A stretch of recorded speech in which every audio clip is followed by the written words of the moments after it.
So நம்ம கான்பாளைய நண்பர் கௌதம் வந்து பாத யாத்திரை போறாரு. ஸோ அதை பற்றி விஷயங்களை சொல்வார், எப்படி போவார், அந்த அந்த பயணங்களை பற்றி நமக்கு சொல்ல போறாரு. டக்குன்னு சொல்கிறான். அதான் நம்ம பாத யாத்திரை போகிறப்ப ஸ்லிப்பர்ஸ் எதுவும் போட்டுக்கூடாது, நல்லா விரதம் இருக்கணும். ஓகே. ஸ்பிரிச்சுவலாக இருக்கணும், ஒரு மெடிடேஷன் பண்ணுற மாதிரி. எப்படி ஆரம்பிப்பீங்க? இப்போ நம்ம மதுரை நீங்கள் இருக்கீங்க, கான்பாளையத்துலேருந்து எப்படி ஆரம்பிப்பீங்க? நடந்தே போயிடுவீங்களா? வந்து ஒரு நாள் ஸ்டே, 2வது நாள் ஸ்டே, 3வது நாள் ஸ்டேக்கு அப்புறம் மறுநாள் காலையில் அப்படி நம்ம பழனியில் ரீச் ஆகிடுவோம். எங்கெங்க ஹால்ட் பண்ணுவீங்க? இப்போ ஒரு எக்ஸாம்பிள் இப்போ கிளம்புவீங்க அந்த மாதிரிலாம் சொல்லுங்கள். ஒவ்வொரு குரூப்பும் ஒவ்வொரு மாதிரி அவங்க, அதாவது இப்போ நாங்கள் போகிறது வந்து ஃபஸ்ட்டு வந்து வாடிப்பட்டி ஃபஸ்ட் நாள், 2வது நாள் செம்பட்டி,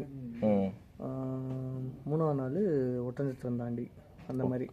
ஓகே ஓகே. ஒட்டஞ்சத்திரம் தாண்டி அவுட்டரில் அது ஒவ்வொரு குரூப் ஒவ்வொரு மாதிரி மாறும்.